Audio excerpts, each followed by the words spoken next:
Welcome back to a Weekly Manga Podcast book club series where we deep dive and explore the weekly shonen magazine series GACHIAKUTA by Urana. My name is Bruce, and I'm the proprietor of the White Gray Black YouTube channel, and am of course joined by my constant co-host Gautam. Hello, hello. This week we are covering volume 10 of the series, which covers chapters 77 through 85. Let's start with some quick thoughts on the volume, Gautam. How'd you feel about volume 10? It was pretty solid. I thought it was pretty good. The arc wrapped up faster than I thought, and but I liked the downtime we had after the arc. Yeah, me too. This one felt like, to me, this felt like the most expected kind of arc. There's maybe a couple of little surprises, but everything kind of went the way I assumed. I think we, honestly, if you go listen to, I think our volume 9 conversation, I think we guessed like most of the big moments in this one. Yeah. I mean, is that a good thing or a bad thing? I don't know. I think it's never good or bad that your audience knows what's coming. You don't want your audience to guess your like twists, or I don't know. It felt fine that everything felt set up well enough that we could tell what was coming, and I think it's okay to follow through on that. Yeah, I think that's fair enough. It was good. Yeah, we'll definitely talk about that. That's mostly in the first half here. So yeah, I mean, I thought this overall was definitely a good volume. I didn't really there was nothing that stood out to me as like any issues or pulled me out of it. I felt very drawn in and guided through this one. So it was solid. I was hoping there would be more of a conclusion or like more of a climactic finish to it. Mm-hmm. It felt like the arc started out really action-packed and strong, but it ended super quick. That's how I felt about it. Yeah, well, we'll talk about it a little bit when we kind of get to the end of that part. This definitely felt more like if the whole story of GACHIAKUTA is like a 3-act structure, this felt like the end of Act 1 to me, which was more of we've kind of introduced all the players, we know what's kind of going on, we have, what the bad guys want, what the good guys want. We've kind of gone through all of that. Now it's time to kind of get into it in the middle section. This definitely felt sort of like the end of the beginning of GACHIAKUTA, if you will. So I think that's maybe why it felt a little bit, because I agree, it didn't feel like things were super finished or resolved. It felt kind of open-ended, but I think that's intentional for the story. So even if it was intentional, I thought it felt abrupt. But be that as it may, I still enjoyed the epilogue of it. Looking forward to more, but we can get into it. Let's jump in. Let's jump in. Chapter 77, Accumulation of Feelings. I thought this was this is something we don't see a lot in GACHIAKUTA. I thought was a good way to start this chapter is you see kind of like a normal person's like page or two of like daddy is the Twasto, which the trash storm, like, is it going to come get us? And he's like, no. It's like, don't worry, we have a big city wall to protect us. And then starts throwing air conditioners at them and stuff. Which I thought was pretty, it's just interesting that like, we don't really get to see a bunch of like normal people in the world here. But yeah, picking up where we left off with the last volume, Noirde rising from the hole, a great angle on her face here, which I think is great. Yeah, it's fucking sick. All of the Norde stuff was cool. She is like going plus ultra, whatever you call it, with her hair power, going like a Super Saiyan type of form here. Yeah, it's very cool. The Zodal had a line here. Yeah, I noted that down too. That was interesting. He says, whenever Norde appears, he says, "That form I see, all of us together, interesting." I don't know what this means. No, I don't either. Yeah, it's vague. Yeah, this is, I mean, sometimes I'll see something and I'll be like, oh, maybe it means this or means this. I don't really know which of these options it'll be. I don't feel like I even have options for this. I'm not sure. I'm not sure what he's talking about here. I don't know if anybody in the comments has any guesses on that. Or, I mean, maybe it's revealed in a couple of chapters, so who knows. But I'm not sure either. But noted. Yeah, it's foreshadowing for something, and I've noticed it. So yeah. It's also interesting here. Zodal, he kind of essentially is like, we get, I think, a little flashback page, but he's kind of like giving up someone that he met as like a child that he potentially like really cares about in Noirde. We kind of just get like a little bit of that Yeah, he mentions like I gave up a lot for this already. Presumably that means Norde. I think so. Yeah, I think this is definitely him. Sort of like it. Zoto's weird because at first I was like, oh yeah, it's him and his posse. You know, he knows all these people really well, and then you find out it's like an audition for 3 or 4 of them, and then you get to the end here, and he's like, no wait, I've known Norde since she was a child, and I care a lot about her, and I'm sacrificing her. So a little bit of back and forth on there. I don't know how to, how to parse Zodel's. That's what I was thinking too. So basically, Norde is still a new hire, but Zodel gave her the comb and has known her since she was like a kid. Mm-hmm.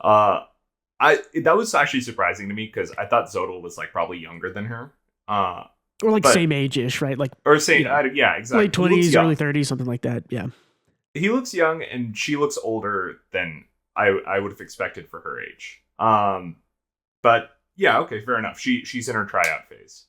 Yeah.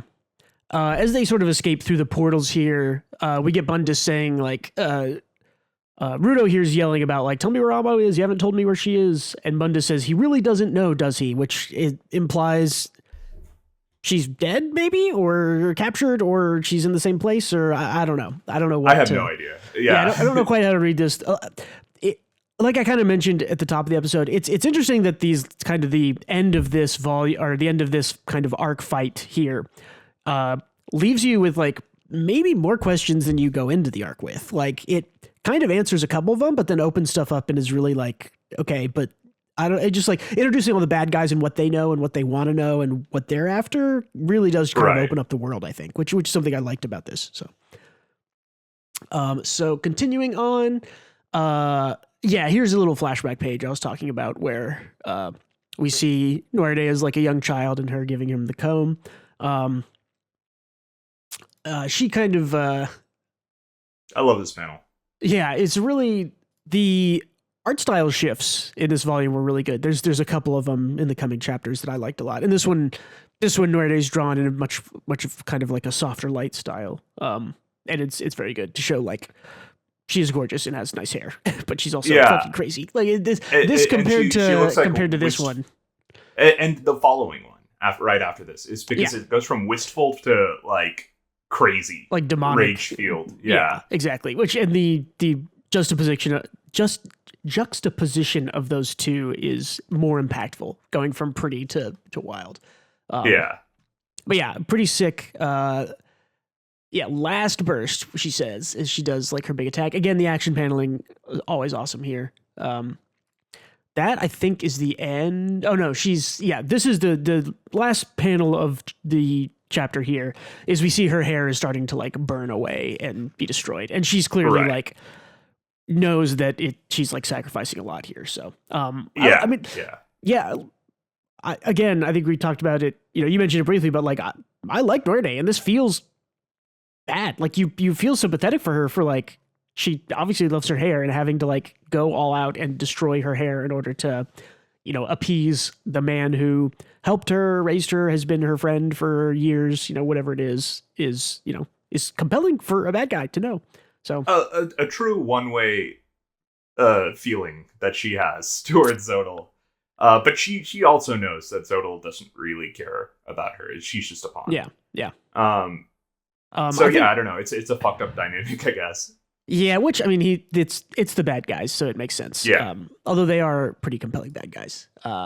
Cool. Chapter 78 here. The Woman Left Behind. I think obviously referring to Norde. We have Fu is here. He's just like being the weirdest little guy. He's just like a loser, which is like makes him compelling.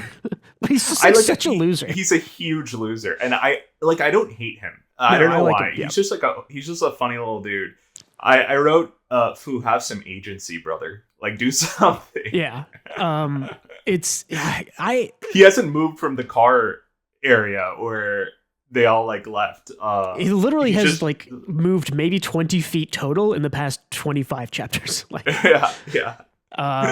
I think the fact that he's on the bad guy's side makes it compelling that he's just like a loser that can't do anything. I think if you put him on the good guy's side, like up against a bad guy or something, it's a little bit more annoying. But for some reason, like a bad guy who is just like a loser and can't do anything is kind of funny, especially put up against Engine, who I think is like the strongest. So it's also like extra funny that like he starts out on the Raider side. He wasn't even a new hire, by the way. He was like a established member of the Raiders, and they left him, and like, is he on the bad guy's side still? Like after this chapter, I thought he was one of the new hires because doesn't he say? I thought he said something last volume or two ago where he was like, I have to fight you and take you down in order to get my reward or whatever.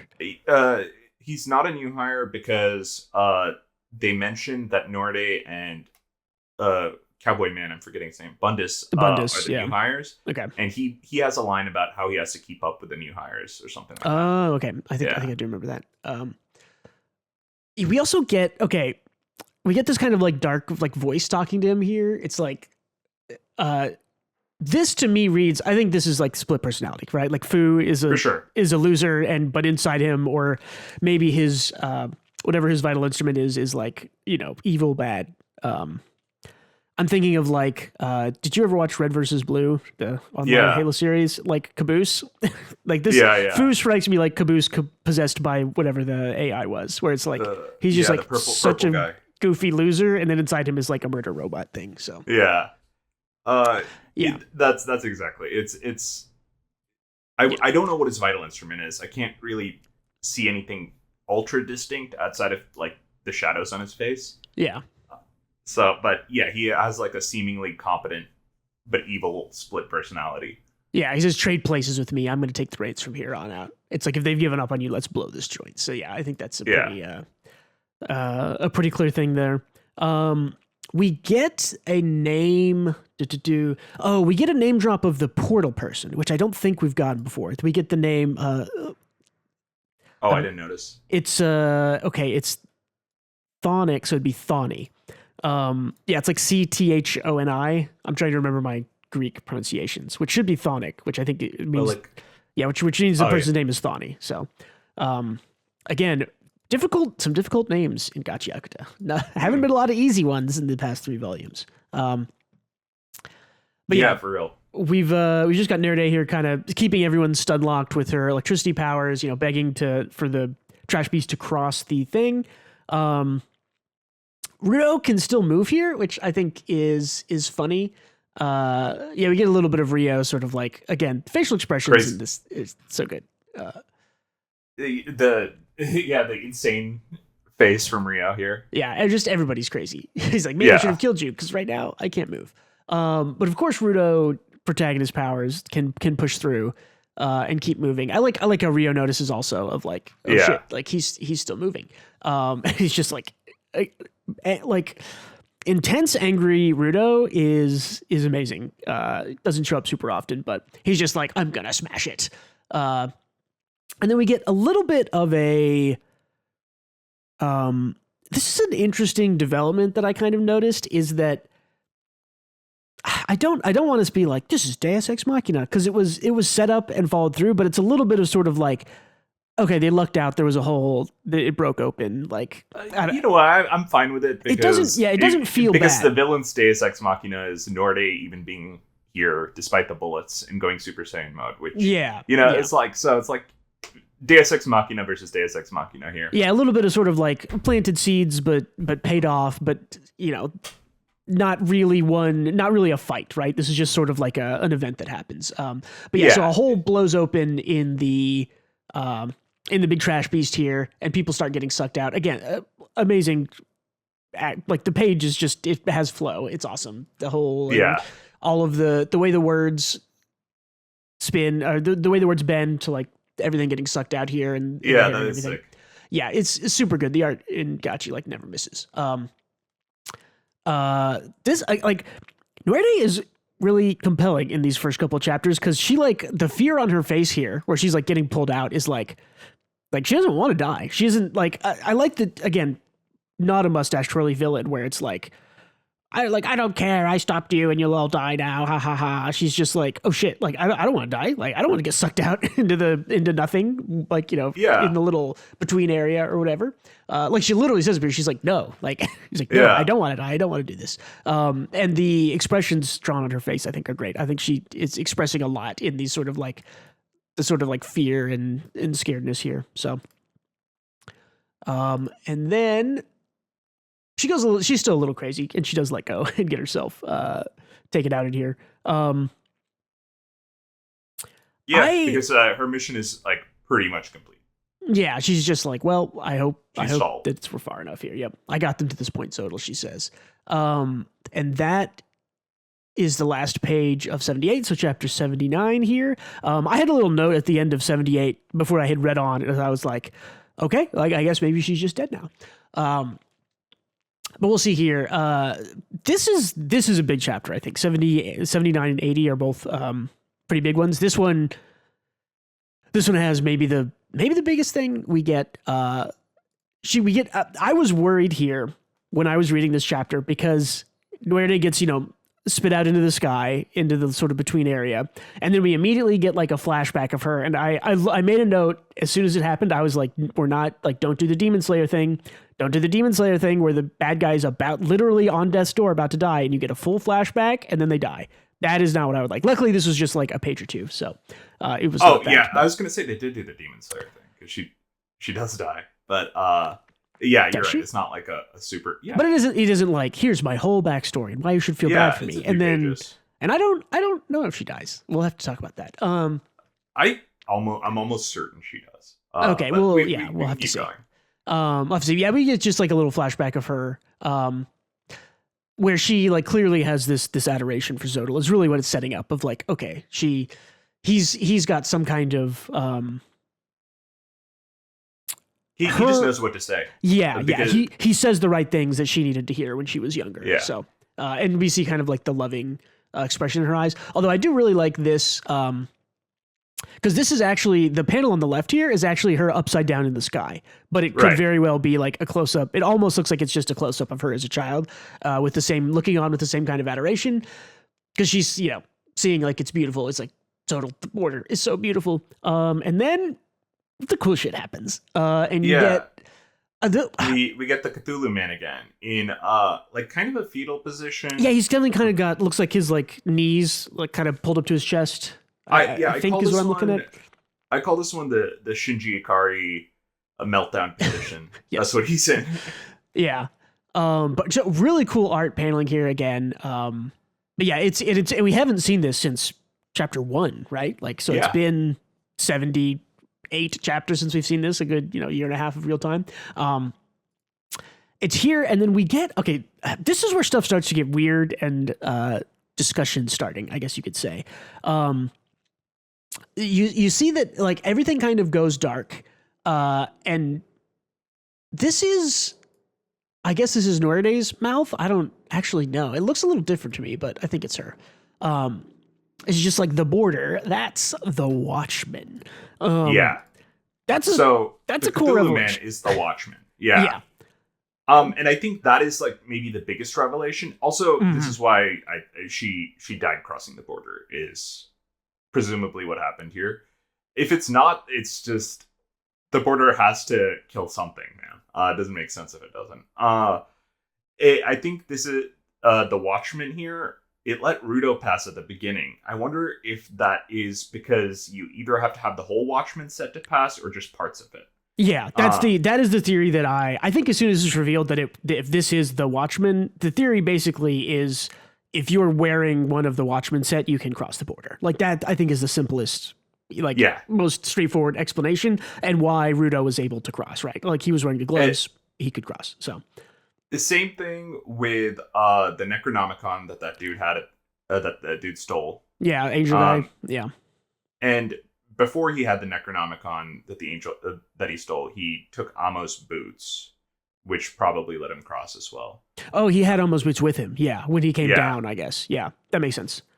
Yeah, I was definitely thinking, I think that character also may just have another part of the Watchmen series. That would kind of make sense to me, just as like a sort of powerful... Because they went back up, right? So yeah, they both went back up, so maybe they both have one. Or we don't know exactly how it works. There's some rules here, obviously, but yeah. I think it seems likely that the set is the key that lets you pass the threshold, though.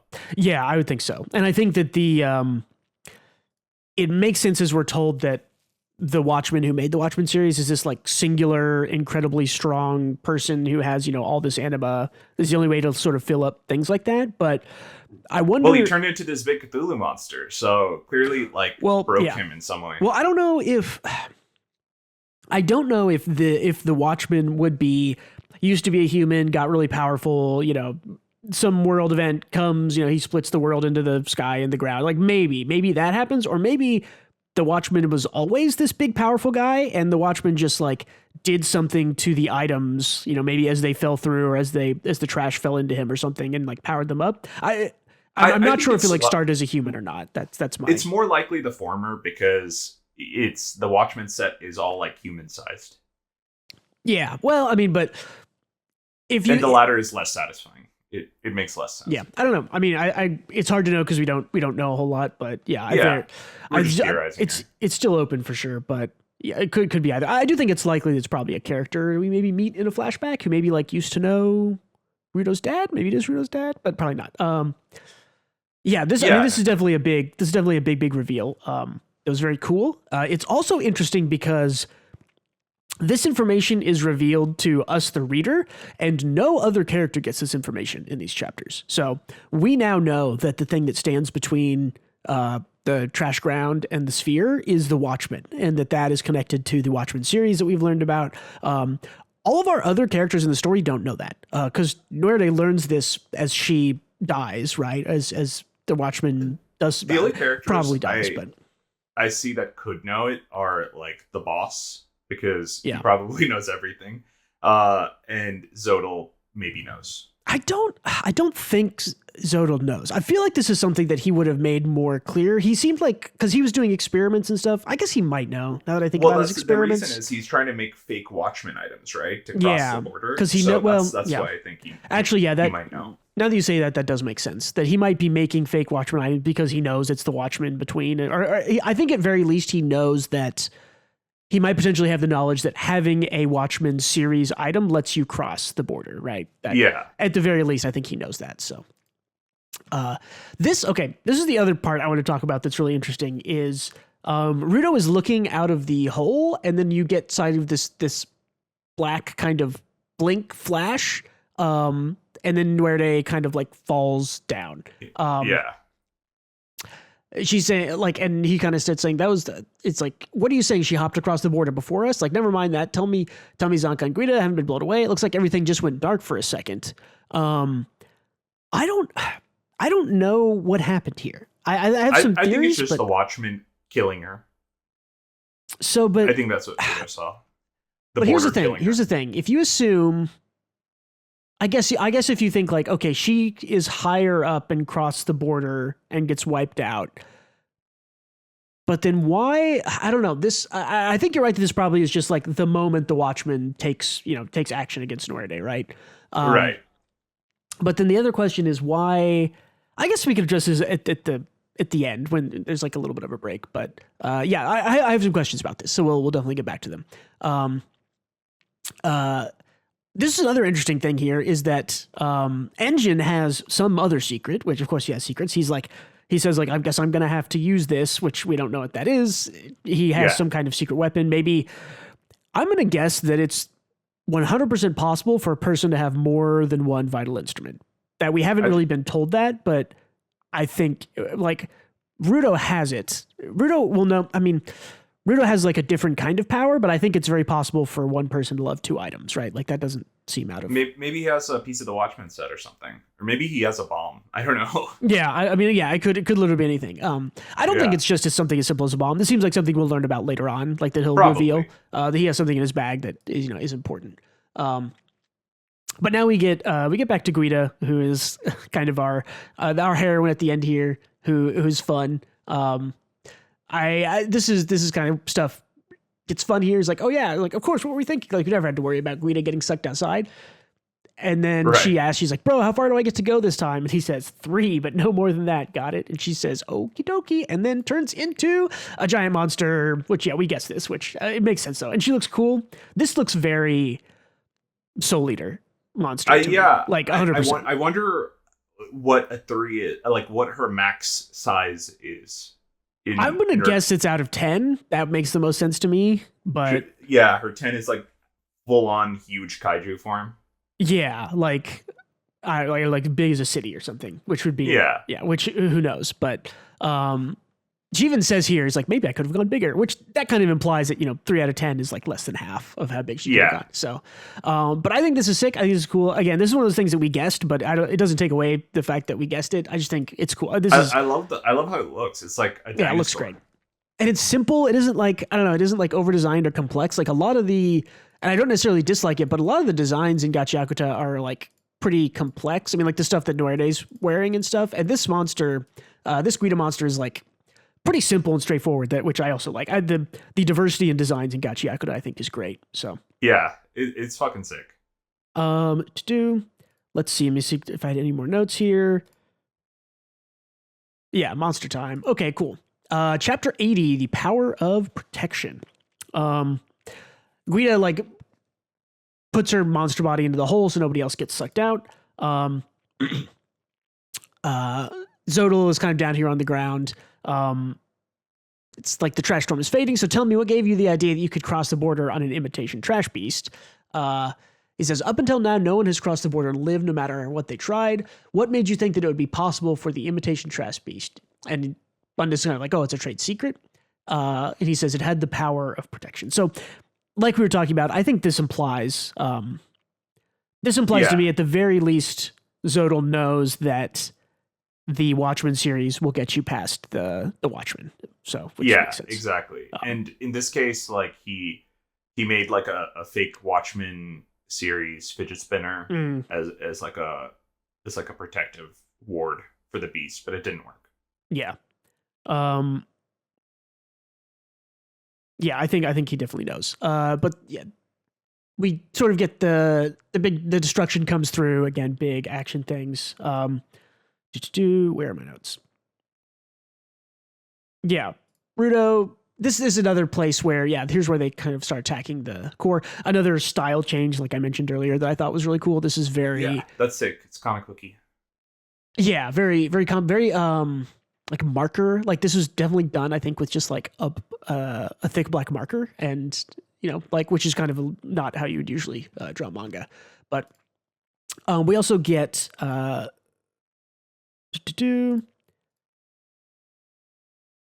fake, so Rudo recovers. I want to mention this also. It seems like Rudo like recovers the original heart or the fake Watchman heart. So I don't know. I wonder if that comes back into it or if he can feel something from it. I don't know. We didn't really see it again this volume, but it's a dream that he gets it.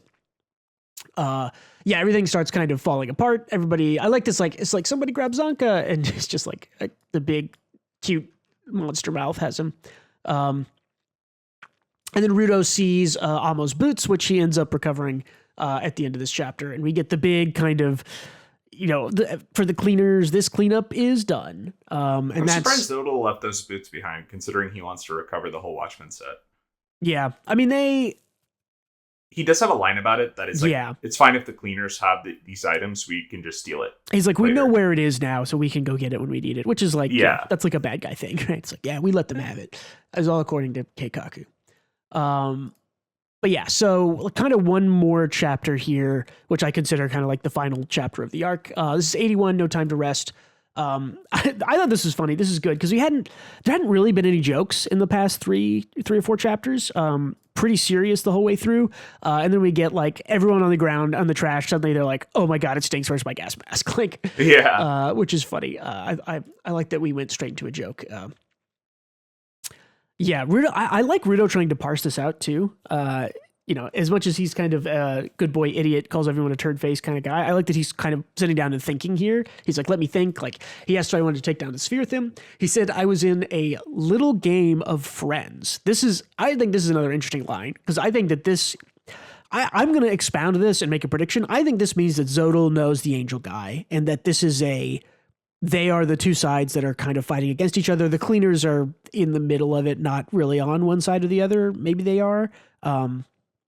It's also like a very Darth Vader-esque embrace the dark side kind of line, where he's saying, it's like, oh, Rudo, you're meant to be more than you are. You're playing house with your pals, but Yeah, exactly. You're the same as me, kind of a thing. Yeah. But definitely some interesting stuff implied here. I almost want to like go back and read this little arc from the beginning to be like, okay, what does Zodal know? There's more stuff in here. But yeah, Rudo's kind of ruminating and trying to think and figure things out. But we finally get the supporters showing up here, which I think is great. Again, this chapter is a big release of tension, release of pressure, because we do get kind of the end of the battle, right? The trash beast is destroyed, they all escape, there's that tension release, and then here there's a lot of comedy in it to sort of release all of the dramatic tension that happened before. So, which again, I think is excellent writing. So the supporters here, it's like anybody injured, like Zanka took the worst of it, and Rio, she's like, I'm fine, take care of Zanka first. We get, again, I'm such a sucker for this. I feel like I mention it every time. Anytime someone's costume is like slightly changed or has like a different attachment, or like here where Guida's like has like slightly dressed down a little bit, I'm just like, I'm a sucker for this. It looks so sick. It's so cool. That's awesome. Guida confirmed to be a chick. Yes, I mean I think we knew that, but kinda we just assumed. But here we know. I thought that they called her once or twice, but yeah, I don't know. But definitely confirmed to be a chick here. We also luckily get she overheard a bunch of the information, so she's just like, oh yeah, I heard all the info, here it all is, which is good. It's like, okay, all the characters know now, great. Yeah, exactly, easy enough. Yeah, what's a Watchmen series? And we have, oh god, what is this guy's name? From Volume... Mastery guy. Yeah, this is... I gotta go to the character list, which I usually have up. Tamsy. Okay. This is Tamsy. He seems like he maybe knows something also. I don't know. It's interesting to have a close up here of him. I mean, he's on the cover of I think volume 4, 5, 6, something like that. But yeah, there's a lot of questions. We have to keep the Raiders on the back foot. Here's kind of the final part of Zodal's, I guess, talking about kind of what happened and what his true intentions with this whole capture the cleaners, put them on the trash beast and send them up thing were. He was like, why would you say that it was a failure? The experiment was a success. They're like, we lost the imitation trash beast, your newly recruited rookies, and a piece of the Watchmen series. He says, the main question of this experiment was, can one cross the border and live? And the subjects have all returned to the ground in one piece. There are no problems here. This line and this part makes me think that this part back here, where we had the black flash right here, this makes me think that they all did cross the border, but they were inside a trash beast with the heart of a Watchmen series, even though it's a fake Watchmen series, and that means that they all lived, and then they came down and they all lived. And the reason that I think the reason that the Watchmen noticed Nuerde is that she got thrown outside of the trash beast. I don't know for sure, but I think it's possible that this could have worked. So. We see like in the border that only the spine of the trash beast is above the border. Yeah, it's true. With Nuerde. So I think they just hadn't crossed the border. Only Nuerde did. And got struck down. It's hard to say, but it's weird that Zodal says this though, right? Like he says that he was trying to test if you could cross the border. He's basically saying, I'm testing if you can cross the border on a trash beast built from the Watchmen series or from a duplicate Watchmen series like he has. And all the people came back in one piece. So he says there's no problems here. So maybe he's misunderstanding it or something, but I don't know. No, I don't think he is. So I think the experiment was that, is it possible to cross the border on this experimental trash beast? The answer is no, it wasn't. And he considers the cleaners not to be enemies, but just little hamsters in the wheel, test subjects. And all of the ones who he expected to live lived. Norde isn't among them because he was planning to sacrifice her from the get-go.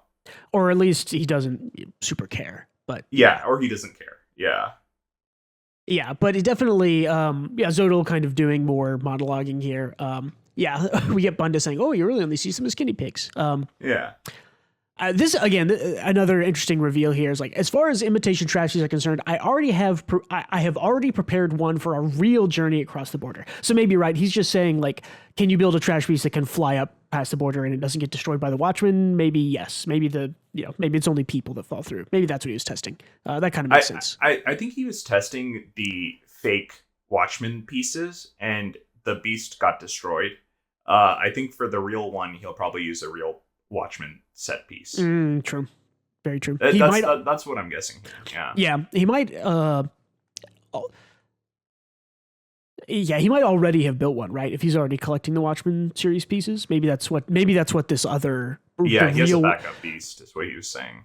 Yeah, I mean, well, he even refers to it here as I even prepared one for our real Journey Across the Border. So yeah, we have Thony here. This is the portal person saying, I don't know about food, but Norday showed a lot of spirit. Yes, he's like, the experimental seed I planted in the past had bloomed beautifully. It's like she was a fine specimen of a warrior. Yeah, and it's kind of like, it's interesting, right? Because Engine did the same thing about like planting seeds and growing capable allies with Zanka and Rudo. Except the difference is he cares about their growth, unlike Zodal, who just is a means to an end kind of guy. So he said what he said intentionally, knowing he would win her over to his side, but ultimately uses her as a pawn, which she knows and he knows. Yeah, it's a complicated dynamic. Yeah, it's a very bad guy dynamic of I will build you up to be my assistant, and then when you are useful to me, if it is useful that you die for me, you will die. And they both know that. So we get Bundus. Congratulations, you've been promoted. Here's the reward you wanted. And he gets this, I don't know what this is, like a little like chess piece looking thing that says Undertaker Turabrek. Yeah.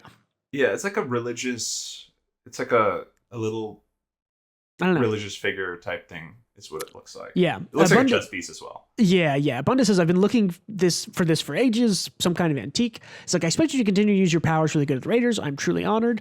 And we get this kind of lore title reveal, I guess, of like the front line is the Raiders star team. Being included on the roster is more than I deserve. And we get Jabber over there on the left looking like a fucking maniac. Yeah. We see some people in here that we know and some that we don't know. Right. So we definitely see Jabber. This is Thony, portal. Right? Yeah, this is Thony, the portal person.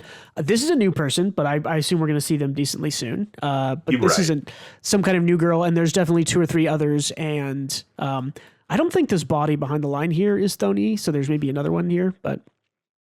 Yeah, I'm not sure. Yeah, but it's a cool name for, like, the front line is the name, I guess they could say, so... Yeah, what are my new orders as a member of the front line? And they say chokers. Like, this experiment confirmed my suspicions that they were made by a giver and one with enough power to disseminate across most of the ground. Is it extremely likely that this giver holds a part of the Watchmen series? So, another interesting reveal. I think we've kind of gotten our. I think it's interesting and cool that in a lot of stories, the good guys are given a bunch of MacGuffins to chase after. In GACHIAKUTA, essentially the bad guys now are chasing after MacGuffins, and the good guys are going to have to kind of stop them from getting there, right? Or do their own thing. So yeah, the bad guys are chasing the Watchmen series, and we know that there's one, probably at least one more with the cleaners. Yeah, which also I'm curious if it's the boss or if it's someone else, because the boss is the only one without a choker.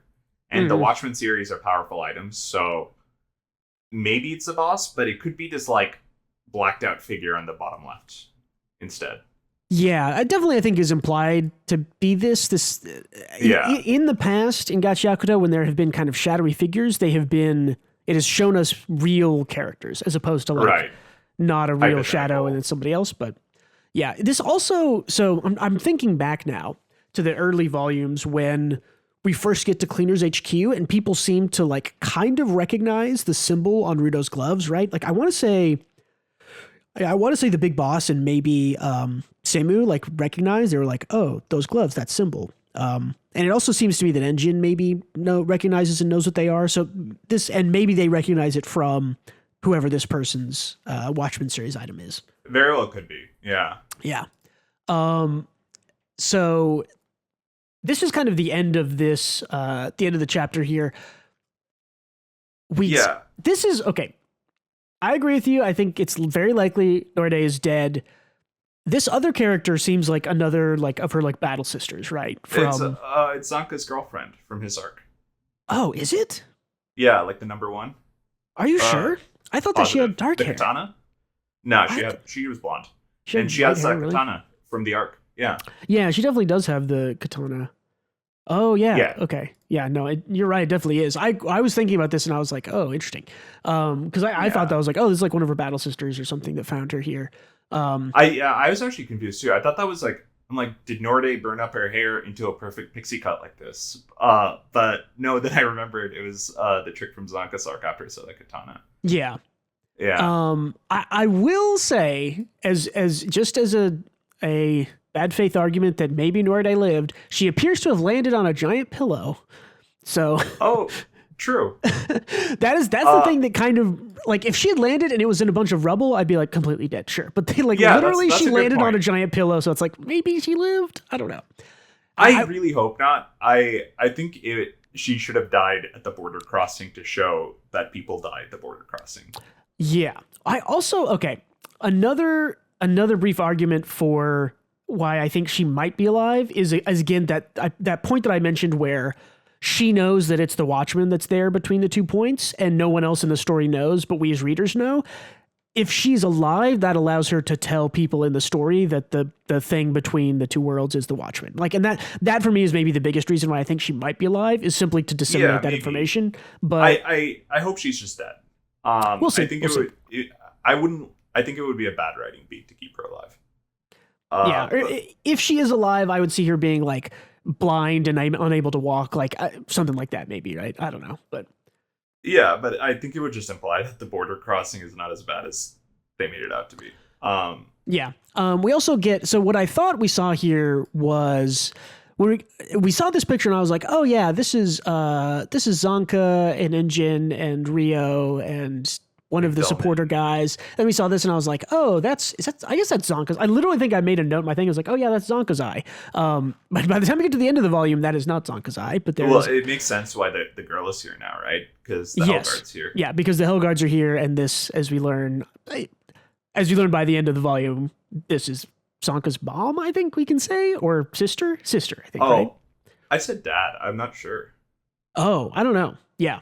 I think, doesn't he talk about having like 2 or 3 older sisters who are all like super strong and powerful? I don't remember. I think he does in the flashback. So I think this is one of his older sisters would be my guess, but gotcha. Yeah, but we'll talk about that there. Yeah.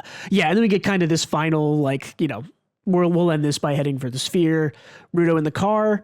Yeah. And this to me is sort of like, we talked about this maybe at the start. I think this is like the end of like part 1 of GACHIAKUTA, essentially. Like, this introduces kind of all the characters, the good guys, the bad guys. We've basically met sort of like all our main players. Like, we'll get some side people, but I think we know Zodal, we know the Angel, we know Rudo and the Cleaners. And like, if this was a 3-act sort of play, I think that this is the end of Act 1. This is a big thing. I think that if we get 24, 25 episodes of the anime, this is where it ends. I think this is the end of season 1 or season 2, depending on how far we get. I think this is a great ending for all those things. It felt really final in a way of like, okay, like I don't know. It feels like the end of an Act 1, right? It feels like the end of something where there's more to come, but we've finished kind of a big block and now you know what you need to know. And so let's like go and do the rest of it. Yeah. I think like if we consider this to be the end of an Act 1, I'd say it was pretty good. I think it established an interesting cast of villains and our protagonists and all their powers super well. Yep. I thought it started stronger than it ended, for sure. It felt like it had a lot of time for Zanka's fight and Rio's fight, and then we were like, okay, let's skip the rest and end this thing. Yeah. Is what it felt like. Just of this past arc, the sort of trash piece. This past arc, yeah, the trash piece. So yeah, I'd say I'm mixed in that I think it kind of set everything up super well, but I thought it was a pretty unsatisfying conclusion to an arc. Yeah, I don't know. I definitely kind of agree that I thought that the kind of setup and potential at the start of the arc felt really cool and really hype, and I don't necessarily think that it paid off all the hype by the end of it. I do still think that it was really good. But like you said, I think it was like an intentional abruptness. Yeah. Still not my scene, but I get it. And I think like it doesn't impact the quality of the rest of the series because I think the author intentionally ended it this way. and set up all these interesting world building and plot beats. I think the world building is what I appreciate most about GACHIAKUTA. It's really cool. Yeah, it's really, really good. Yeah, for sure. Yeah. And I do appreciate that kind of, we'll talk about it at the end, but by the time we get to the end of the volume, it feels like it's still got momentum to it. It doesn't, a lot of times at the end of an arc like this, you kind of get to the end and it slams on the brakes and all momentum is kind of lost and you have to kind of build momentum back up. And I do think that this volume does a good job of ending this kind of very high octane, high impact arc, and then keeping that momentum, not letting the momentum totally die and picking it back up by the end of the volume in the next sort of 4 chapters. So, I think I disagree in that I think we lost momentum for sure, but I didn't lose interest. I think it's building my interest. Yeah. I mean, definitely the momentum slows down, I guess, but it doesn't. I guess it doesn't get boring when it loses momentum, and its ability to bring it back to still be interesting through the low energy parts and through to the end, where I think the end of this volume is great, like just as the last page. Because I like the slow stuff, because I like the characters. I think that's what Gachi does so well, is that even like the goofy slice of lifey stuff is still entertaining to me, because I'm like, I believe in the synergy she built with the crew. It's all believable relationships, and they're all interesting to watch. Yeah, super good. I think we take a little break here. We kind of talked about, I think, most of this stuff, but like, what's Zoldy up to? I think we definitely know that he knows, I think, that the Watchmen series is needed to get past the Watchmen. I don't know if he knows that the Watchmen is the reason that it is stopped or whatever. But I think he knows a lot, but not everything, is basically what I'm getting. And I think this experiment was to fill the gaps in his knowledge. Yeah, I think he learned a decent chunk from it. I think you can kind of extrapolate that into saying that Zodal knows. He knows a lot, but not everything. And I think that you can extrapolate that into the Angel guy, I think, knows everything, or like almost everything, right? He knows more.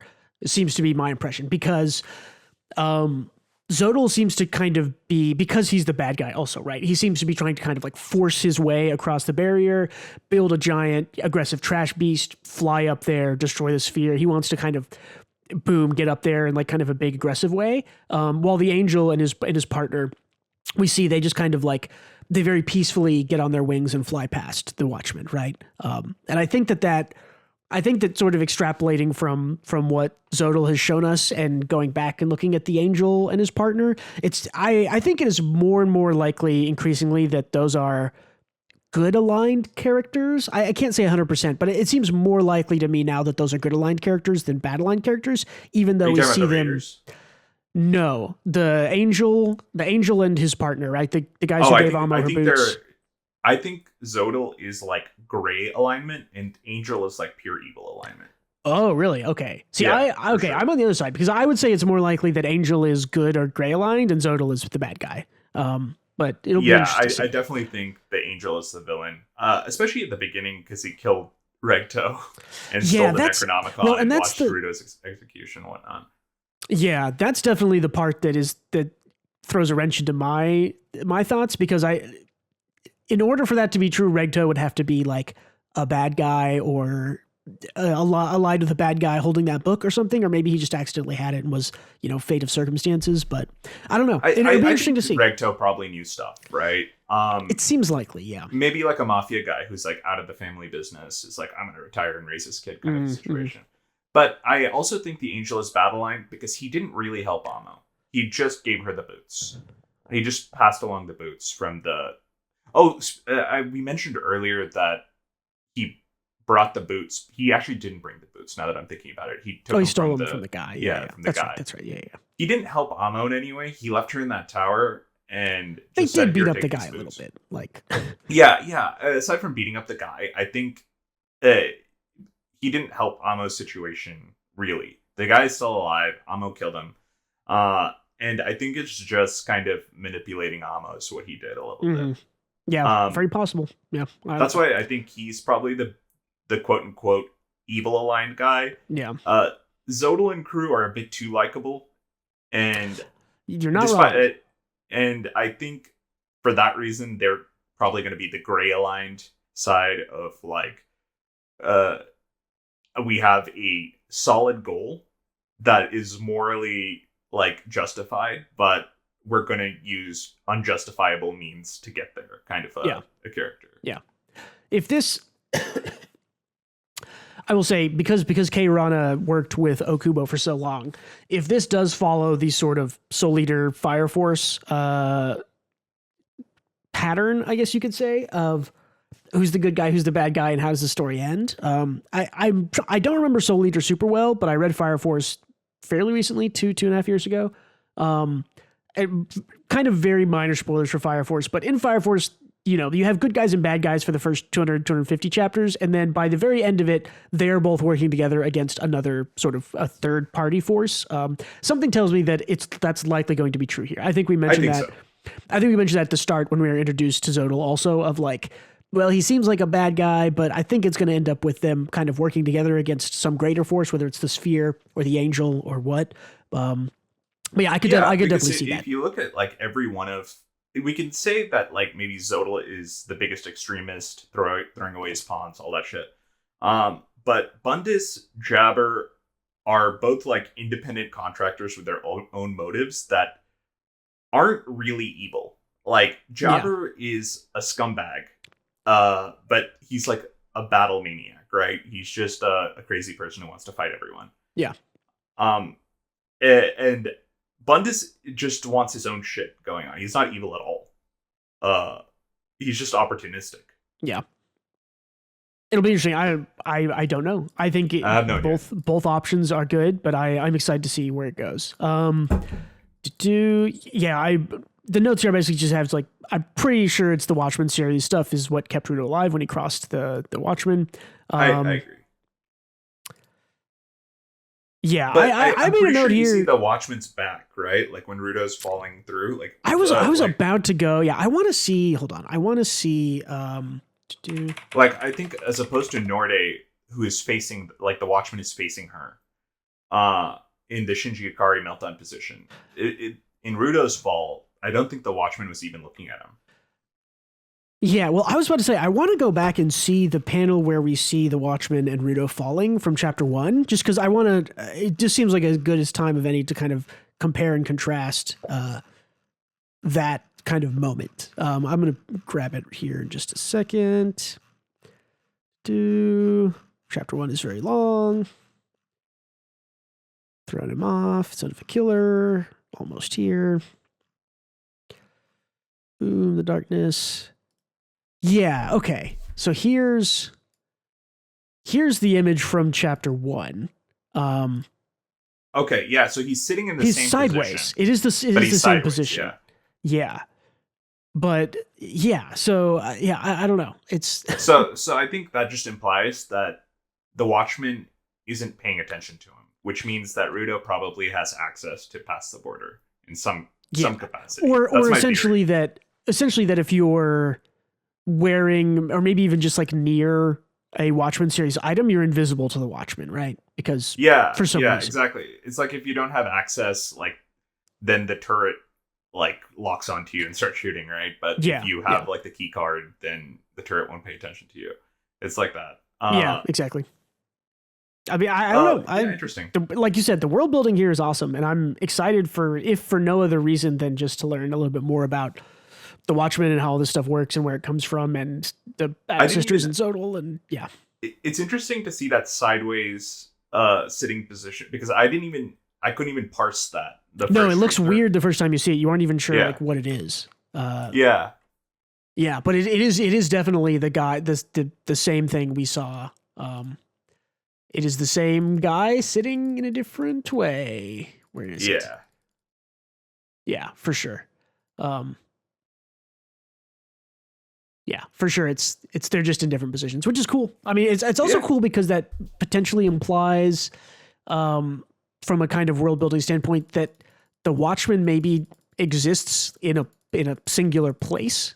Like, too far. Does that make sense? Like, the Watchman isn't like, does not occupy all of the space. He like is in a place. He's in an area, and you can maybe go to the Watchman, exactly where he is. I'm not quite sure how that works because the sphere moves, right? So yeah, I'm not sure if it probably moves in like a pattern around the Watchman. If it doesn't like. Since oh yeah, potentially it might circle the Watchman. Maybe the Watchman's at the center. That could be that. I had assumed when they said it moves that it just like circles around the Earth. But no, it makes way more sense that it circles around an area of where they are. Yeah. But I think this is also interesting in that it would seem to be possible, well, and maybe this comes up later, but it would seem to be possible to be able to go to where, like, underneath where the Watchman is in the sky, or if you try to fly into the sky up where the Watchman is, do you hit the Watchman? Is it a physical thing? Is it a energy thing? Are you saying that Ant-Man should shrink down and fly up the Watchman's asshole? That's a good, it should be Guida, right? Because she can go size 10. Yeah, true, exactly. That's the strat for the cleaners. Send Guida up his asshole.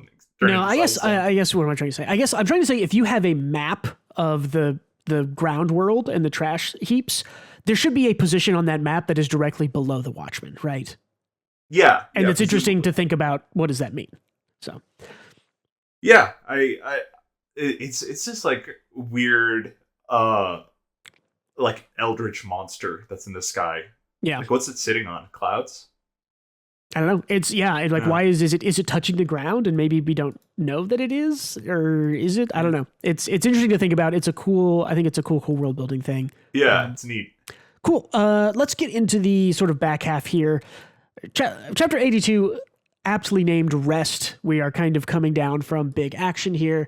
I loved this guy trying to insurance scam. Yeah, insurance scam the cleaners, and they God, the facial expressions are so good, but they're all wearing shades just to fuck with this guy. It's such a funny joke because Rudo's like, why are we wearing sunglasses? I think I cut out he asked them like, why are we wearing sunglasses, and like no one answers him. He's like okay, you're not going to give me the answer. I get it.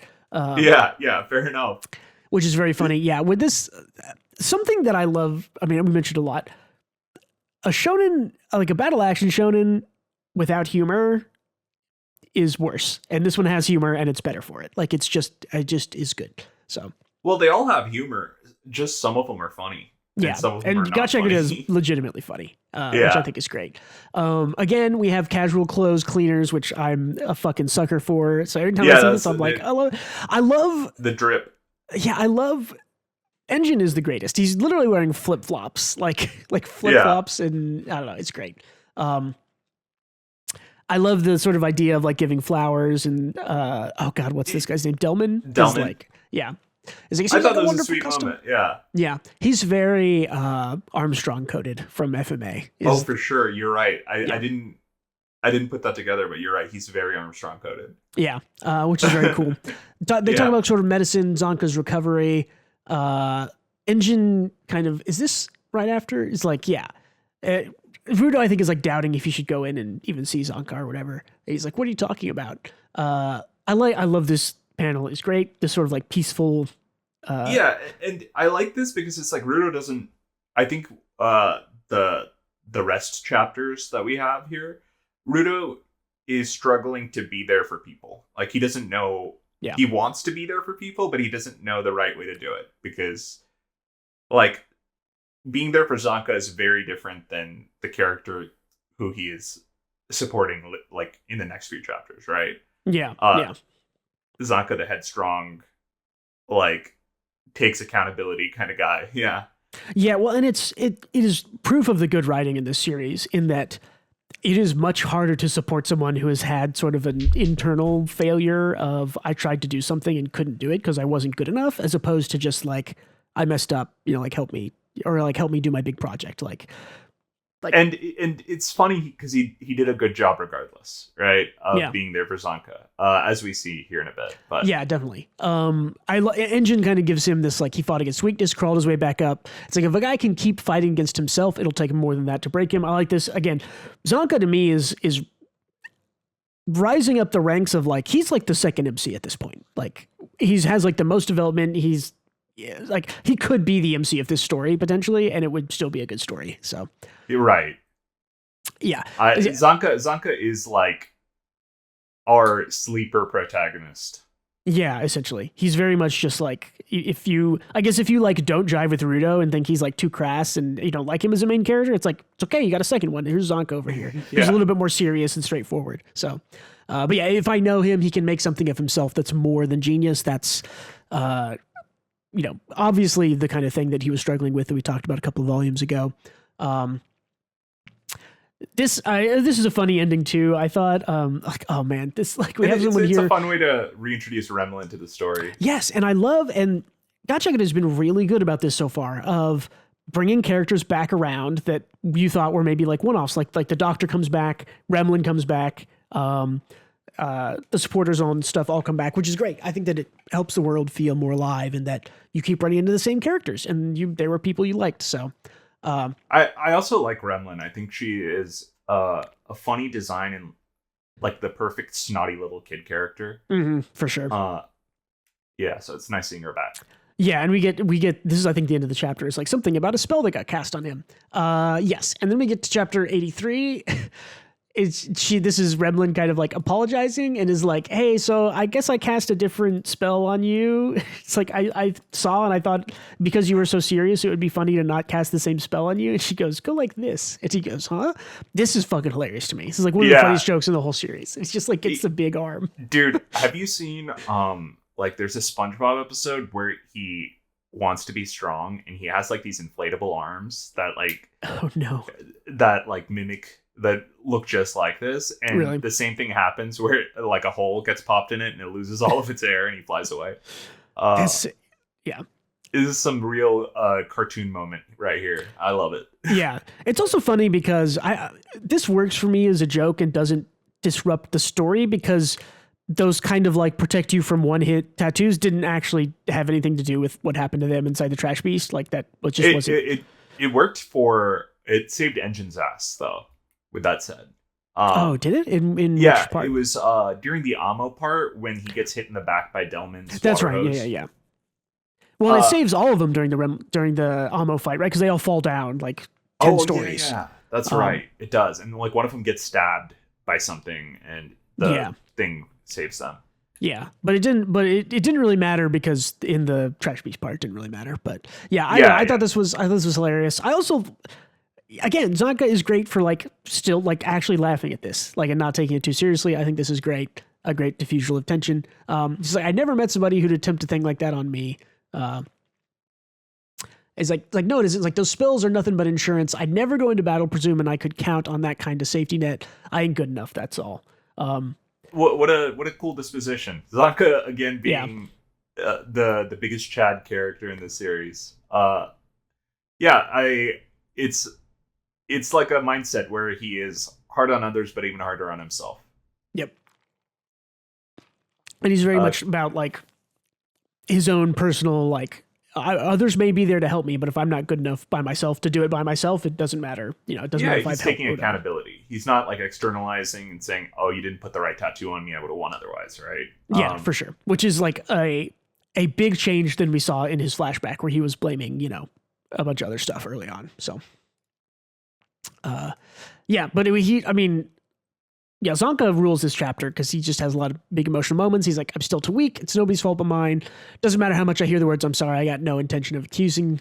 Something I noticed that I guess I just didn't, maybe I just forgot about it, but I forgot that Zonka has like a country accent. It really comes out in this chapter where like the translation really gives him a lot of like, I got no intention of accusing nobody. Like he's country the whole way through, brother. Yeah, I think I just forgotten because he'd been doing a bunch of yelling and stuff. But yeah, he's like, don't sell me short. He's growing up. We get another good moment. He's like, I just have to get stronger. Kind of a Zonka chapter of his resolve being restated. And I love that Rudo was initially there to pity him, like Zonka said, but or to sympathize. Pity.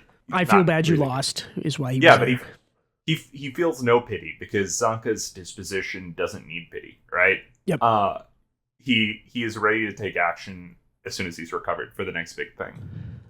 Yeah. Sure. So he doesn't need the help, but This is so funny, though. This is the best, yeah. Rudo's just trying to be, like, genuine and smile, and he looks like a smug prick when he tries. He looks terrifying. But this, I mean, again, it's a good callback to, like, chapter 1, like, the early chapters where he's like, just try and smile. Or, like, no, wasn't it chapter 5 or 6? Like, the first time Engin's like, just smile at Zanka and be nice. And he, like, tries to smile at him. He's like, what the hell is that face for, dude? See, because Zanka and Rudo's first meeting, Rudo stole Zanka's stick, and then he apologized, and Zanka forgave him. Yeah. And then he smiles at Zanka because it's, like, going well. Yeah. And then it all falls apart, just like it does here.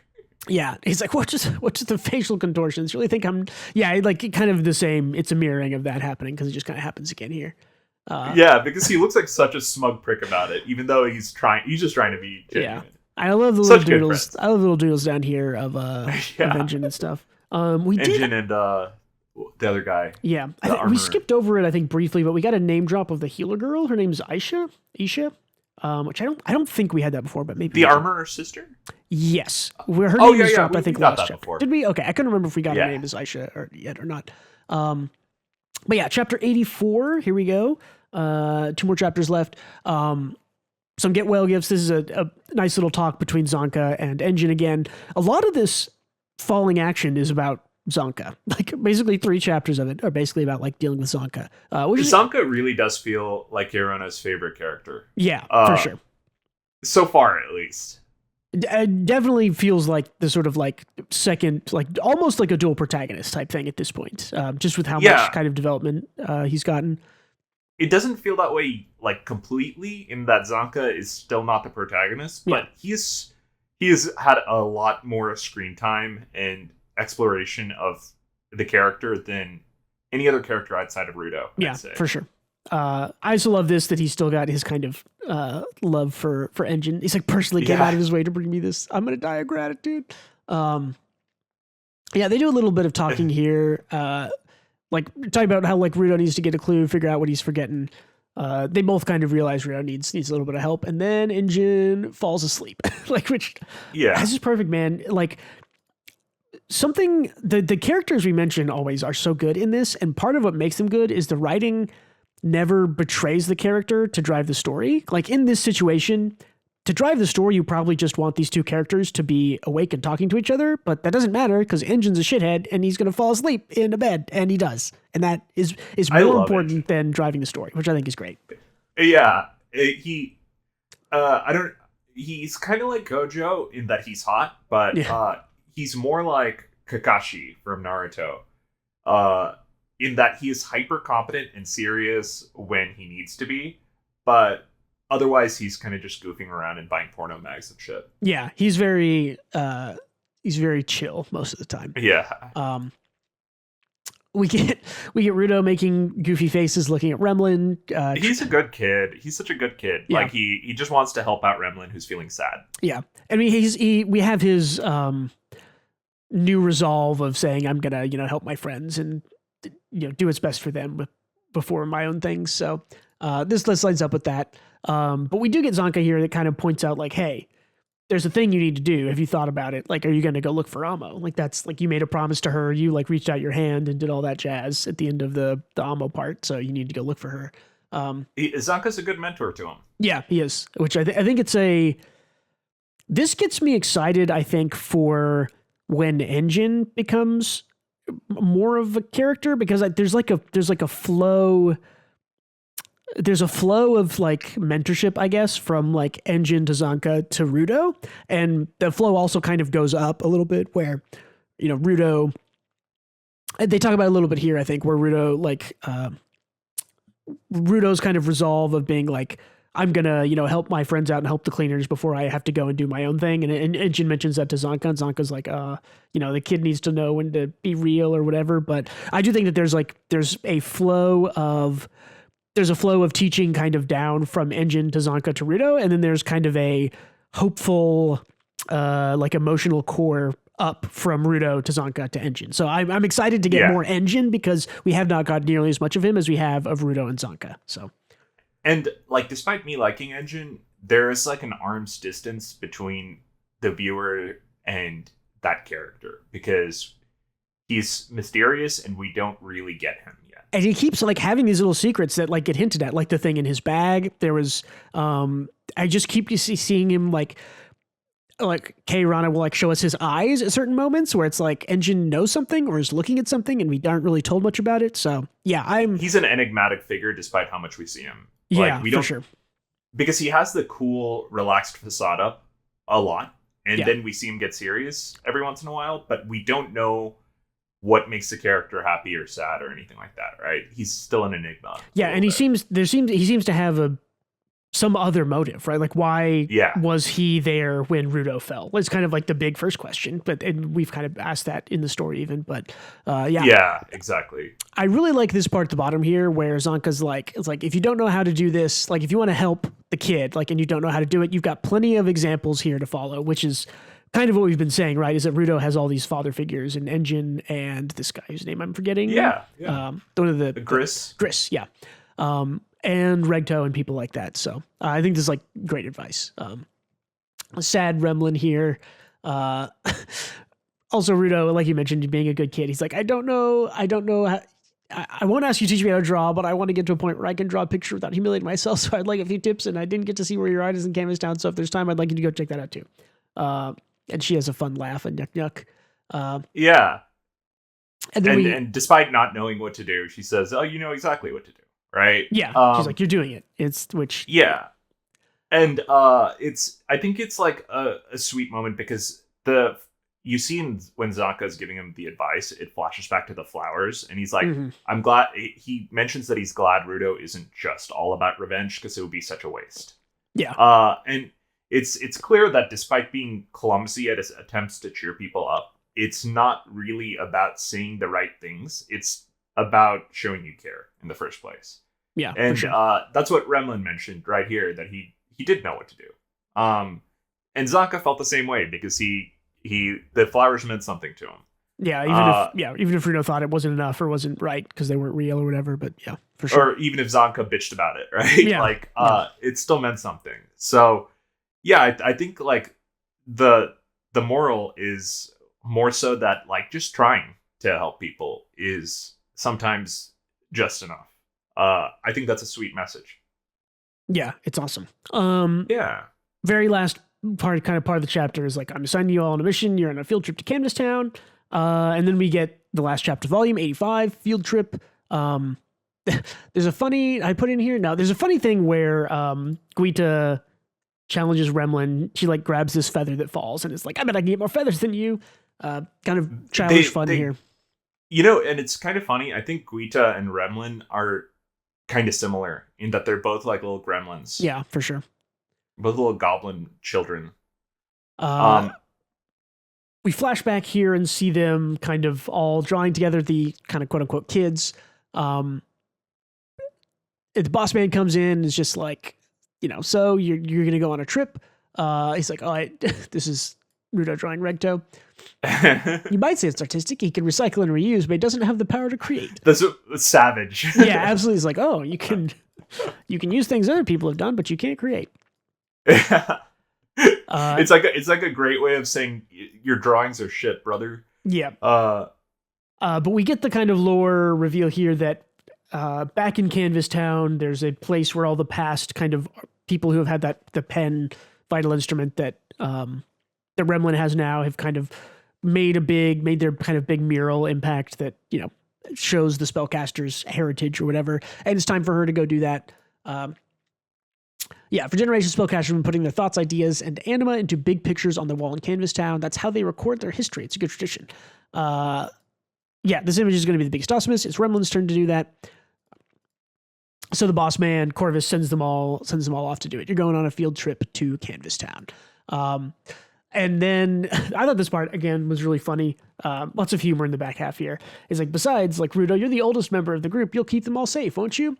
It's like, a field trip is a synonym for the training that will help you grow. So take your time. And then Rudo's like, I'm the oldest one here. Real quick, is interesting, if you go back one panel, is like you go from the boss's face to a raven. A little bit ominous. Perhaps saying something here about the boss's character and association with death. You've lit up light bulbs in my eyes because this boss's name is Corvus. and a corvid is a crow or a raven. I don't remember which one it is, right? Yeah. Yeah. A corvid is like the family crow of family. crows. Yeah, crow family. Yeah. Yeah. So that, I bet that, okay. So that's connected somehow. I don't want to say like his vital instrument is crows, but I think you're right that that's connected. I made a note here on this panel actually that I skipped over, is that eyes are really important in GACHIAKUTA. We've seen, Rudo had his eyes calls out for looking different and weird. And here Corvus's eyes don't look normal. They're like whited out. But I think that maybe he's like warging into a crow or something maybe. Oh yeah. I'm not sure. It could be. It very well could be. Because he doesn't need so two things on that, right? It's like one, he doesn't need the chokers. Mm-hmm. And two is like when Sumui told him about like the situation with the trash beast, he was just on it instantly. Yeah, he just knew. He's like, and he's just like, I have a really good information broker that will, information broker. He just has. It could just be birds, right? Yeah. And I'm pretty sure now that we're like finding this, I'm pretty sure there have been a couple of other times in GACHIAKUTA where there have been crows like around during like key moments. I'm like gonna like go and flip through my notes and see like flip through the panels I've taken pictures of, and see if there's any more crows around, because that's a really good call out. Because his name is Corvus. Right? A corvid is a crow. This cut to the crow here. Yeah, I think you're onto something here for sure. I don't know what it is exactly, but I don't know what it is exactly either. But yeah, it's connected in some way. Yeah, that's a great call out there. Yeah, so he's like, Rudo's like, basically, I'm here on training. He's like, I'm the oldest here. It's my mission to protect them, and he gets like all hyped up for it. I had no idea Rudo was older than like Guita, and I knew he's probably older than Dear Santa. Yeah. I kind of made a note here where it's like everyone's age here is really nebulous. Like Rudo could be 12. Rudo could also be like 18 or 19. Like I think he's like 14, 15, 16, like that range, but I don't know. I think he's like 13 or 14 probably. Right? He's like the shonen protagonist stage, right? Which is like like 14, something like that. But it's like it's very unclear because I like, even though Dear Santa is like a little kid, I was like, well, he looks like a little kid, but he could be like Rudo's age, or didn't they could say be 20. He was like a 10? I think maybe something like that. I don't know. I think they said in the Bundes fight that he's like 10 or something. Okay, I'm not sure the exact date, but this is the real Team Child right here. And yes, have you seen this show? It's like this. It's a show on Netflix. It's this where they send these little Japanese kids. Oh yes, like, that are like 4 or 5 out grocery shopping. Yeah, I've seen. Or to do some simple task. Yeah, this is what this is right here, where they send the Team Child out to do some grocery shopping, and their parents are watching from a rooftop with binoculars to make sure they don't get I thought this was really funny because I was like, oh cool, they're sending him away, and it's like, nope, they're literally just watching. Like the adults are watching from the roof. Also, I have to say, I appreciate here that Team Child, like especially Deer and Guita, were kind of like thrown at us really quick, like introduced to them, and then immediately got whisked away to do the whole Trash Beast Zodal fight stuff. So we never really got to kind of get introduced and spend much time with them. But I appreciate that we spent a decent chunk of time with them in the Trash Beast, and I appreciate that they are still around here to give them time to be characters outside of a battle setting. And it's just like, it's nice that it's a character introduction that is like, we aren't just ignoring them, right? I feel like, I feel a little bit like, oh God, what was the character's name? Tomsy? Yeah, Tomsy. Like, I feel like Tomsy was a little bit of sort of like introduced, important for one chapter, and then kind of like we have seen him once since then. He hasn't been doing much. So I'd say I agree. Tomsy is maybe the most like bare bones of the characters because we got the least amount of time. We don't know him as a person, and he's like on volume 4 or 5's cover. Like he's like on the cover of one of the volumes, and we barely know who he is. But I think we don't have enough time with him yet. We know more about Delman than we do about Tomsy, for sure. But Tomsy, I mean, we did have that one panel where Tomsy seemed to maybe like know something. So I think that they're important and they'll probably come back. But I was just pointing out, I think that I appreciate that that Deer and Guita are like still here. We're still get time with them. They're kind of a good through line in these past 3 or 4 volumes. So I appreciate that.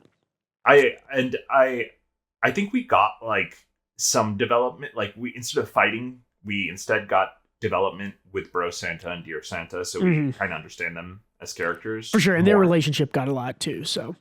And Guita's like, I think she's like Fujiwara from Kaguya, where she's just like a chaotic factor. Yeah, just a fun kid who's weird and likes her dinosaur. She's like she's just an agent of chaos. It feels like sometimes. Yeah, but we get Engine and Bro watching from the roof here. Again, we get kind of the interesting, like, Bro is thinking about like Bundus asking about Arca Corvus, right? So yeah, it's like sending children out of time like this. What is the boss thinking? I'm like gonna go through every page and be like, but there's crows everywhere. Yeah, crows are also like trash birds, right? Like they like dig around in trash for stuff. It makes sense. Okay, I'm like, you like open my mind to this. I'm gonna have to take a look at it. Yeah, he says like it almost seems like he's using Ruto as bait to lure out raiders in hiding. It's like they wouldn't be dense enough to see a sign in boxes, help yourself and take the bait. If they were that stupid, they'd never make it as bandits. Do we get the? No, okay. I didn't know the panel, but there's a panel right after this that shows Fu, and they're like, wait, one of them is that stupid. He's right there. One of them is that stupid because Fu is just incompetent as fuck. Yeah. Or maybe it is. Maybe it's later on, but yeah. Engine is like, seriously, like that guy, and we cut to, I don't know. So Corvus and Engine, I don't know. There's something going on there. I'm excited to read about it. I have so Corvus's tattoo, right? Like on the back of his eye, neck. Yeah. On the back of his neck, the eye opens up when Sumui walks in to tell him the news about like the trash beast and the whole arc we just went through. Could he have been like when the eye was closed? Could he have been seeing through crow vision? Is the tattoo his power? I have no idea. I mean, I don't, that makes sense to me. I want to like go back to that one and be like, was there a crow? Like, did we see a crow there? Yeah, I'm not sure. But yeah, I'm a sucker for like, he's sort of changed his jacket and is putting his hair up, and this is sick. This like shows an excellence in design. But yeah, here he's like, Seimu's like, you put a lot of effort into your appearance. Is something special happening today? He's like, oh, I just get the feeling some very refined guests will be ringing our doorbell soon. He knows. Knows somehow. Yeah, he knows. This guy, think he has. This motherfucker has crow vision. He has crow vision. He can literally just see through the crows. I wouldn't. Yeah. And then we have this like an alarm. It's the hikikomori in the basement here is like yelling at them, like, huh, what? It's like, Seimu. It's like, why are you screaming? Something on our security? It's like, it's them. They're actually here at our doorstep. It's like, I always knew this day would come. They finally set their sights on us. The antithesis of us trash beast fighting cleaners, the guardians who maintain order on the ground by keeping humans in line, the condemners of criminals. Looks like they figured out that the cleaners have been harboring a live spherite. And here, this is where we see like, oh, those shadows we saw a couple chapters ago were not the cleaners. It was these guys. Cause you see these people outlined exactly right. Here's the guy with the sort of rice farmer hat and the jacket that's very similar to Zonka's. Some real Nazi parallels going on. I mean, they are very much militaristic, and the police. They're the human, like the cleaners handle the trash beasts and the Hellguard handle the human problems, right? So yeah, and I think here it is. Here's here's Fu being like, I guess one of them is that stupid. What is your fucking deal, Fu? What's your fucking? What are you about? He's so funny. But let's see here. This is the end of the volume, right? Yeah. I'm pretty sure that this is one of Zonka's sisters, if I had to guess, right? I'm fairly sure this is a female. Right. Yeah. And he mentions that he has older sisters who like excelled and were the top of their class also, I think. So I thought it was a guy at first, but I think you're right. I think it's one of his sisters. It could be his mom too. It's hard to tell, but Zonka looks somewhat feminine already, so it's like a little bit. I can't really. Well, it's definitely related to him because they have the same eyebrows. They have the same for sure broken up eyebrows. So this is a Zonka-esque figure that we're seeing here for sure related. Well, and we know this isn't his dad because we saw his dad in the first part. Was that the guy? Okay. I think we did. I don't remember if we actually saw him or if it was just him talking, but I think we saw him, and it wasn't this person. So it wasn't this person. Yeah, okay, she looks cool though. The design is sick again. She looks badass. Yeah, they all look pretty cool, honestly. Like they all look a little bit different. I want to learn about Bow Staff Rice Farmer Hat, man. Yeah, me too. He looks cool already. I want to know what the number one assassin chick with a katana, what is she going to do with that comb? Well, yeah, I'm curious about that too, because she seems to be on her own mission to recover the body or recover the person. So I don't know. I mean, next volume, I guess we'll have to look forward to it. But it's clear that the Hellguard have a better understanding of the situation than we presume from them knocking on the door here, because they had their number one agent clearly tracking what happened in the Trash Beast fight. Yeah, well, and I think what this kind of implies is that the cleaners kind of know about the raiders, and they kind of talk like, oh yeah, sometimes we have to fight off raiders, but it's ours. Like we're here to fight the trash beasts. The Hellguard is probably like, we fight the raiders. Like the raiders are our biggest problem. We are against them. We have, been fighting them for years. It's people versus people. That's our job. So my guess is that this is their jurisdiction. Yeah, I think that we're going to learn probably in the very next chapter or two that like the Hellguard are like, we've been tracking Zodal for years and we know that he was there and what happened. You need to tell us what happened. Give us info or whatever. That's kind of my guess of why they're here. Is like, hey, we know you met up with Zodal and like had a big confrontation with him and his bandits. We need to know about it because it's our responsibility to fight people. So also they probably chastise the cleaners for not reporting the incident at the cleaners' residence where Simui. Oh yeah, those are speed things. Took out like took out like 50 dudes or whatever. Yeah, we'll have to see, because I mean, this is presented as them being like a little bit antagonistic to the cleaners, where it's like they're here, like the guy in the basement is like flipping out, right? That like they're here. Yeah, it's like if a bunch of firefighters went and fought criminals, right, or captured it's just like. The police would be pissed because it's like not their jurisdiction to do that kind of a thing. Yeah, I'm presuming that's what we get. This for sure has the feeling of like a bunch of cops show up on your door. It's like, maybe you didn't do anything wrong, but that's still a little antagonistic, right? So also the fact that they said that it's like, oh, they might be hiding a spherite. And oh yeah, true. Yeah, so it's like we don't know why they're there. Yeah, I mean, maybe they are just there for the spherite. Maybe that's important to them. I don't know. But yeah, fill in the last page, and then that is it. Any more thoughts? Any more feelings? Any more things? Last kind of final thoughts on the volume here, Gautam. No, I thought it was pretty good. I think like it's like a weird feeling where I liked every single plot beat of the action arc we got, and I especially like the beginning with the Zanka Jabber fight. The Rio Norde fight at the beginning was very cool. But I think my only gripe is that it bum rushed towards the ending of that arc, and then it just ended. And the set pieces were all cool, but I felt like we went a bit too fast. But then we go back to like the downtime, like the ebb and flow of writing is like we have they're all relaxing and recovering. Tension and release. Yeah. Okay. Yeah, exactly. I loved the release. I thought that was like a lot of good character stuff was in there. Yeah, for sure. And I definitely think a lot of writers, especially action writers, really struggle with the non-tension, the release part of that kind of flow and the downtime. And I think that it speaks a lot to how good GACHIAKUTA is, that those releases in the past and now here have all been very good and fun to read and have a momentum of their own that isn't lost. So yeah. I think like what I feel reading this is that Urana has like a very good grasp on character dynamics and character building and world building. Like all of that comes together.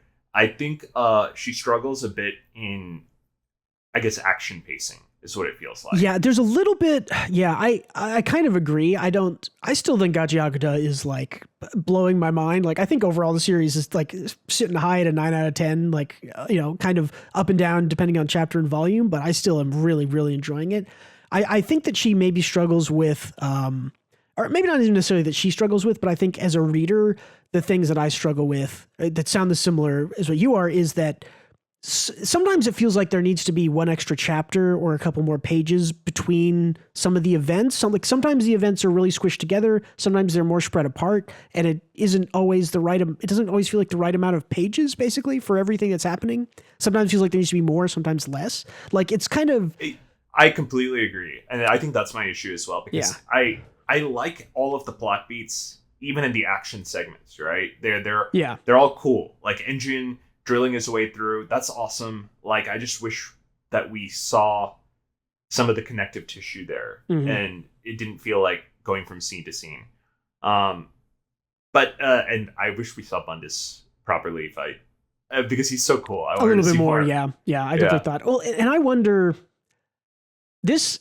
I mean, this is not a super important question, but this is the kind of thing that I often have a similar issue with in things like My Hero Academia, where I think it's actually the better way to consume My Hero Academia, in my opinion, is watch the anime, because I think the anime does better with pacing those action things a little bit better. So I wonder if the anime here will improve on kind of just those little moments, right? Like if we don't, on the page, we didn't get to see Bundus fight very much, but that seems like the kind of thing that an anime can easily be like, oh, we're going to extend this fight for 3 or 4 minutes and have some cool Bundus stuff. And that, fixes the issue you have with that, and that we have with that. Where it's just like, oh, it's just better because Bundus got to fight. I think it actually has to, because I think the skipping over the Bundus fight, it felt a little strange, but it was parsable in manga form. But you can't put it was done in like a tiny little panel with chibi Bundus holding everyone down. Yeah. You can't do the same thing in the anime and have it be satisfying.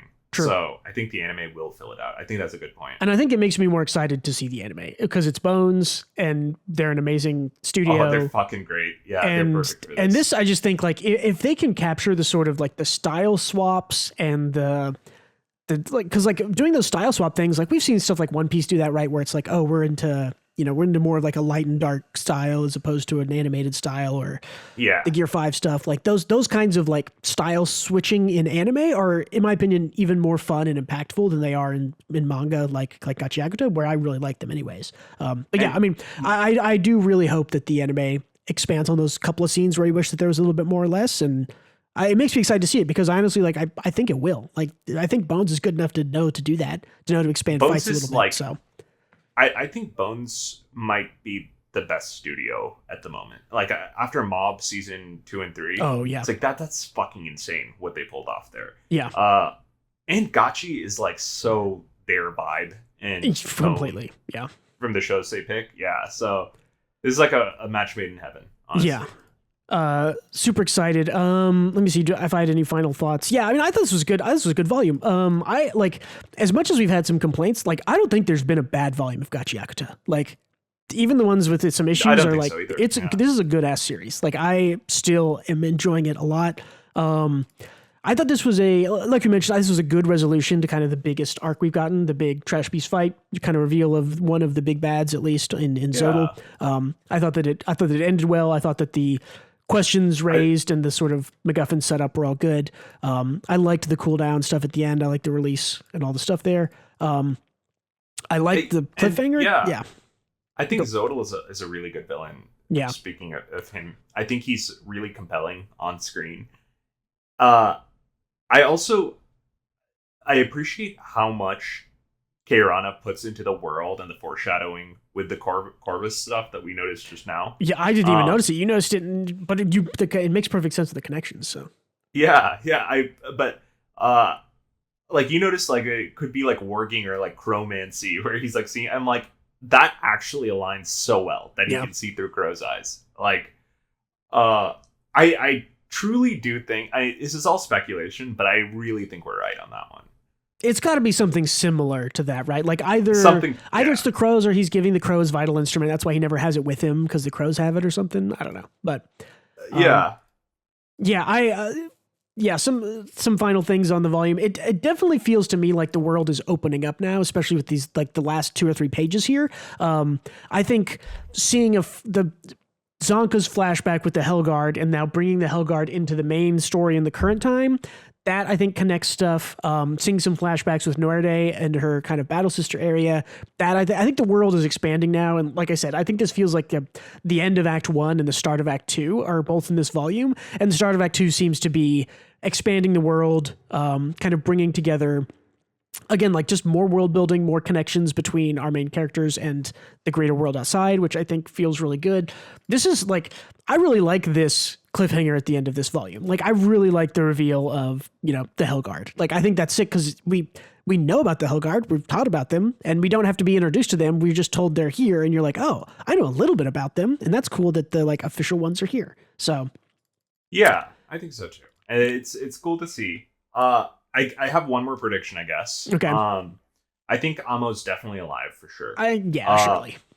Yeah, and I think she joins the cleaners because I think the only reason the cleaners have the boots again, and Zoto didn't just take it with him, is so Rudo can give them to Amo at some point. Yeah, that makes sense. I don't necessarily know if she'll join the cleaners, but she'll definitely be like as a official quote unquote cleaner. But I definitely think she'll be like a good guy on their side. Yeah, and she'll get her boots boots back. Hang out at the house, Yeah, potentially. Yeah, but I do think you're right that like the reason that Rudo has the boots is to give them back to Amo. Like that seems like surely right. Yeah, I think so. I think her power is a bit too insane for her to be like officially on the front lines.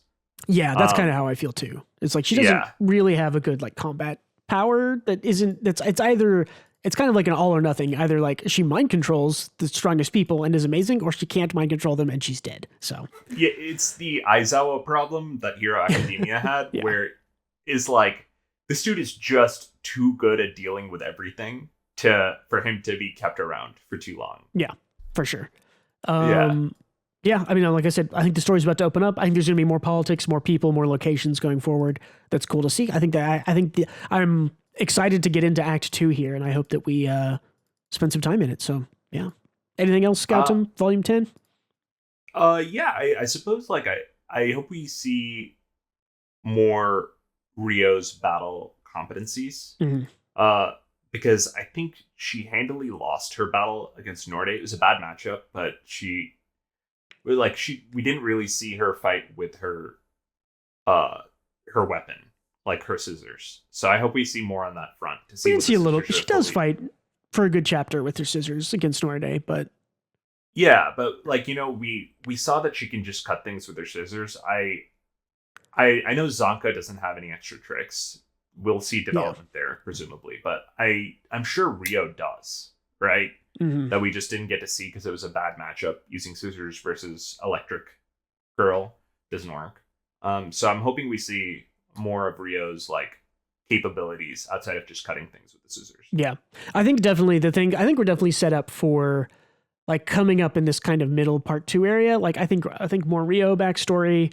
I think maybe not a full resolution to Zonka's stuff, but I think Zonka's sister, mom, the Hellguard, whoever being here, I think that has to affect Zonka in some way, and I think that might his biggest rival being there as well. Yeah. Well, I don't know. I don't think she's with the group that is at the cleaners, but maybe she is. I don't know. I think she is because it's like too coincidental that the Hellguard are right there, and they share the same panel. Well, but there's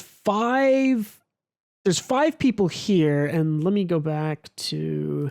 Oh, she's not at the cleaners. She's just off on her own mission. Yeah, here's the 5 people that are at the cleaners. With the Hellguard. Yeah, she should come with the Hellguard. Yeah, but I don't think she's here at the cleaners right now. But maybe she might be. She might be though. I don't know. She's not. Yeah, she's definitely not at the cleaners. She's out there getting the comm for whatever reason. Yep. Cool. I mean, I'm yet again excited to keep reading because I think the Hellguard stuff is a great cliffhanger to keep me reading. So. Yeah, again, Zonka's just the hidden main character that, and I'm looking forward to seeing where his story goes too. Yeah, all of it. Looking forward to it. Cool. Anything else? Nope.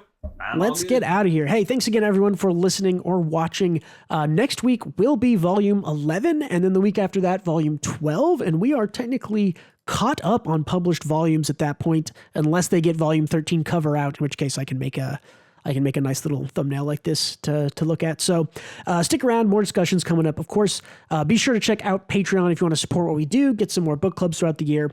Check out Twitter, see my thoughts and posts. If you're a weekly manga reader of stuff like Shonen Jump or Weekly Shonen Magazine that publishes GACHIAKUTA, go check out the Weekly Manga Podcast on this channel. I think that's it for this episode of the GACHIAKUTA Book Club read-through, so adios. Goodbye. And don't forget to read more manga.